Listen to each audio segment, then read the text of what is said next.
दोस्तों नमस्कार। मैं sir Madan Thakur, motivational speaker और बिजनेस कोच। दोस्तों आज हम बात करेंगे सेल्फ रियलाइजेशन। खुद को पहचानें, खुद को रियलाइज करें।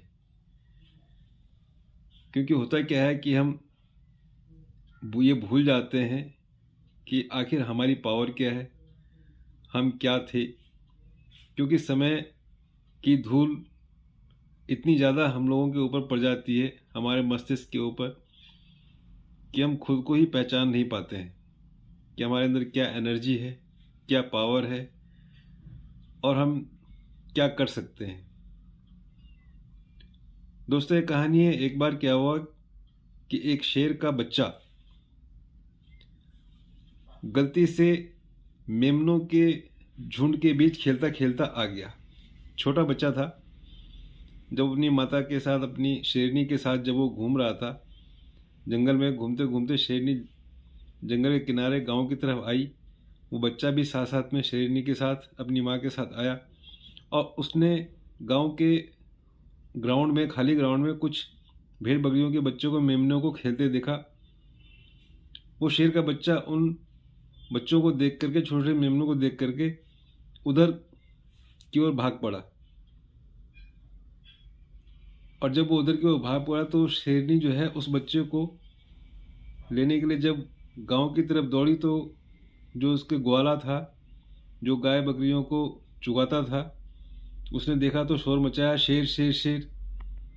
और इतने में जो गांव के लोग सब आ गए, हल्ला मचाया, तो शेरनी जंगल में भाग गई। और शेरनी का जो छोटा बच्चा था, शावक, वो उस मेमनों के बीच में आकर के खेलने लगा। छोटे छोटे बच्चे एक साथ, शेरनी चली गई। अब वो शेर जो है, शेर का जो बच्चा था, उन्हीं भेड़ बकरियों के बच्चे मेमनों के साथ खेलने लगा, कूदने लगा, उन्हीं के साथ पलने बढ़ने लगा। और इस तरीके से हफ्ते, महीने, कई महीने गुजर गए और वो भी धीरे धीरे बड़ा होने लगा। लेकिन वो कई महीनों के हैबिट में उन बच्चों के साथ रहते रहते उसकी जो हैबिट थी वो भी उन्हीं मेमनों की तरह हो गई। जैसे वो घास खाते थे, उन्हीं की तरह उसने घास खाना, चाटना चालू कर दिया। जिस तरह से वो एक्टिविटी करते थे, खेलते कूदते थे, उसी की तरह वो जो शेर का बच्चा था, शावक था, वो भी उसी एक्टिविटी में शामिल हो गया। और धीरे धीरे करते करते 2, 4, 6 महीने, साल भर के बाद उसकी भी एक्टिविटी वैसे ही हो गई और वो खुद को भी वैसा ही फील करने लग गया। एक दिन अचानक इंसिडेंट, एक ऐसी घटना घटती है कि जब सारे के सारे जितने भी भेड़ बकरियां, मेमने थे, वो तालाब किनारे, नदी के किनारे पानी पीने के लिए जब गए तो अचानक उसी टाइम जो है सामने से उस पार, तालाब के झील के उस पार जो है, शेरनी और शेर भी पानी पी रहे थे। अब उन शेरनी और शेर को देख करके ये इधर शावक जब पानी पीने के लिए उसने सिर झुकाया, उसने अपने शकल को, अपने चेहरे को देखा पानी में, तो वो बिल्कुल वैसे ही लग रहा था जैसे कि उस पार वो शेरनी, वो शेर खड़ा था। अब जैसे ही उधर से वो शेर दहाड़ा दहाड़ा तो इधर आवाज़ सुन के सारे भेड़ बकरियां, मेमने सब भागने लगे, दौड़ने लगे।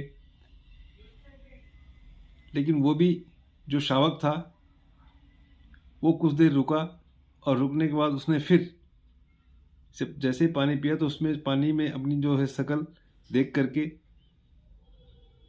और वो रुक गया, चौंकने लगा कि सामने वाला जो जीव है, जो जानवर है, उसकी शकल और मेरी शकल लगभग लगभग सेम है।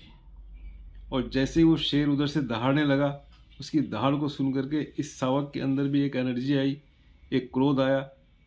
और ये भी उसी शेर की तरह, इसने भी जब इधर से दहाड़ना चालू किया और उसकी आवाज़ में जो कर्कशता आई,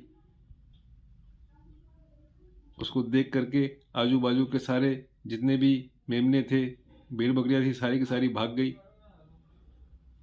उसको ये एहसास हो गया कि तू भेड़ नहीं, तू शेर है। तू भेड़ नहीं, तू शेर है। यानी कि दोस्तों कई बार ऐसा होता है कि जब हम ऐसे पर्यावरण में, ऐसे माहौल में रहने लगते हैं जिसके हम आदी हो जाते हैं, और उस माहौल, उस पर्यावरण का हमारे ऊपर इतना असर हो जाता है कि हम अपने अंदर जो खूबियां हैं, जो ताकत है, जो एनर्जी है, उसको हम भूल जाते हैं। और कहीं ना कहीं हम भी डरे हुए, सहमे हुए उस शेर के बच्चे की तरह वो जीवन जीना चालू कर देते हैं, जैसे कि बाकी भेड़ बकरियां, मेमने वगैरह जी रहे थे, उसी हैबिट में हम पड़ जाते हैं। लेकिन जब कभी हमें इस बात का एहसास होता है, कोई हमें याद दिलाता है, जब हमारी एनर्जी, हमारी ताकत के बारे में कोई हमें बताता है, तो उस दिन जा कर के कहीं वो धूल मिट्टी हमारे ऊपर से हटती है और हमें ये पता लगता है कि वाकई में हमारे अंदर भी कोई ताकत है, कोई एनर्जी है, जिसे हम डेवलप करके हम वो सारी चीज़ें हासिल कर सकते हैं। तो दोस्तों, जैसे उस शेर के बच्चे शावक को ये पता लगा कि तू भेड़ नहीं, तू शेर है, ऐसे ही हम जब ट्रेनिंग सेमिनार में जाते हैं, जब मीटिंग्स वगैरह में जाते हैं, तो वहाँ हमें इन चीज़ों का भान होता है। ये चीज़ें हमें बतलाई जाती है, हमें याद कराई जाती है कि आपके अंदर भी वो पोटेंशियल है, वो एनर्जी है, जो दुनिया में चाहे तो कुछ भी कर सकती है। तो दोस्तों, हमारे अंदर जो एनर्जी है उसको हमें पहचानना है, खुद को पहचानना है, खुद को रियलाइज़ करना है कि वाकई में दोस्तों हम भेड़ नहीं, हम शेर हैं। थैंक यू दोस्तों, नमस्कार, wish you all the best and go diamond.